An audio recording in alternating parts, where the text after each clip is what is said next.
Vous venez de voir les interventions groupales chez les enfants.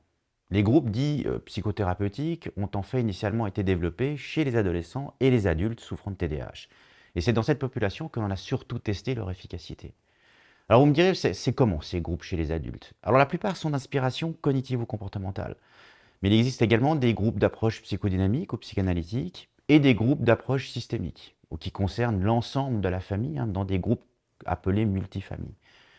Les groupes cognitivo-comportementaux vont dans les grandes lignes suivre ce qui se passe dans les traitements individuels. Ils se déroulent sur 8 à 12 sessions et généralement, il y a 8 à 10 personnes qui suivent ces groupes en même temps. L'idée, c'est de couvrir les différents domaines du trouble, l'attention, l'hyperactivité, l'impulsivité, la régulation des émotions, les relations interpersonnelles, l'organisation et la planification, enfin tous les domaines qui touchent le TDAH.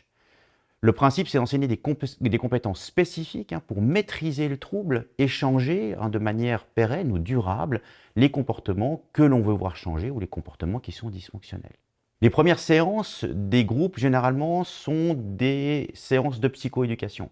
Savoir ce qu'est le TDAH, ce que ça implique de souffrir de ce trouble, quels sont les symptômes. Puis, il y a des séances qui sont des modules spécifiques qui vont aborder tel ou tel domaine du trouble. Ce qu'on vient de voir, l'attention, l'impulsivité, etc. Alors, comment ça se passe dans une séance de groupe chez l'adulte? Alors, généralement, les séances sont divisées en deux. La première est une revue des tâches à domicile. En effet, les participants ont reçu généralement des exercices à la fin de la précédente séance et on revoit ça avec les thérapeutes de groupe.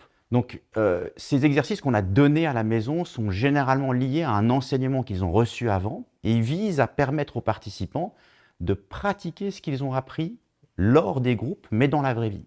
Alors, un exemple, ce serait par exemple de prioriser des tâches ou s'entraîner à fixer des objectifs à la maison, ou s'habituer à séquencer des tâches complexes, ou apprendre à utiliser un calendrier ou un agenda, faire des to-do list, faire des pauses et se récompenser, ou encore faire des exercices de pleine conscience.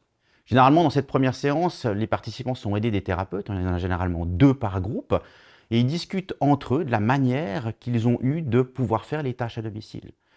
Ça permet souvent aux participants de trouver des solutions auxquelles ils n'ont pas pensé. Donc c'est assez puissant comme méthode. La deuxième partie de ces groupes est plutôt l'enseignement des compétences à proprement parler. Donc on va vraiment donner un cours aux participants sur c'est quoi l'attention, c'est quoi les émotions, c'est quoi l'impulsivité, etc.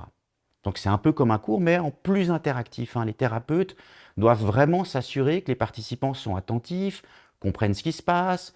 Il n'y en a pas un qui est agacé, qui bouge tout le temps, ou est-ce qu'il n'y en a pas un autre qui est ennuyé, ou en train de déranger les autres, etc. Donc on va vraiment être attentif à la dynamique dans le groupe.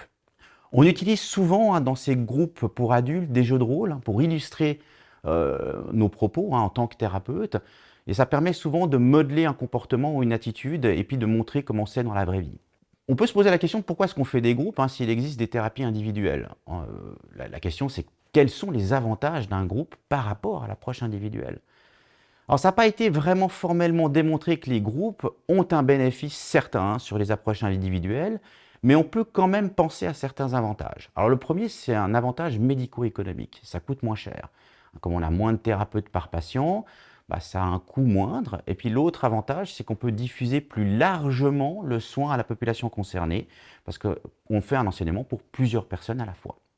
Donc en termes médico-économiques, c'est nettement plus intéressant que l'approche individuelle.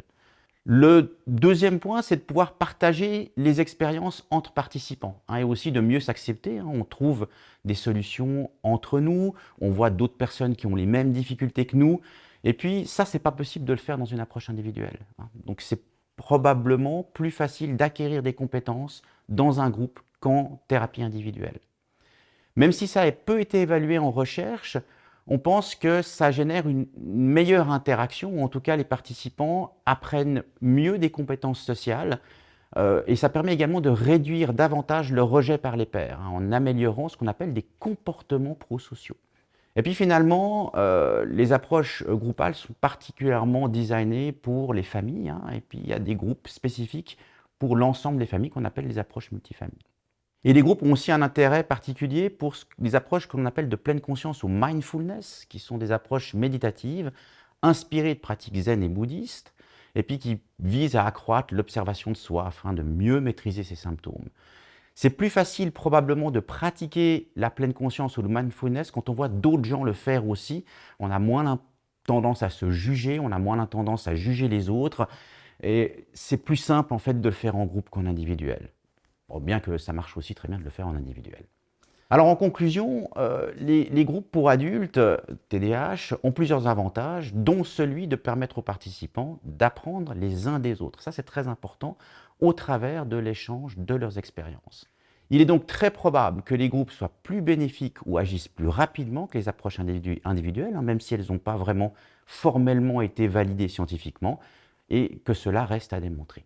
En tout cas, si vous vous posez la question de savoir si un groupe pour personnes TDAH serait bien pour vous ou non, notre réponse serait plutôt de vous encourager à essayer. En tout cas, vous ne perdez rien par rapport à l'approche individuelle. Mais avant de vous décider, voyez ce que sont les approches individuelles dans la prochaine séquence.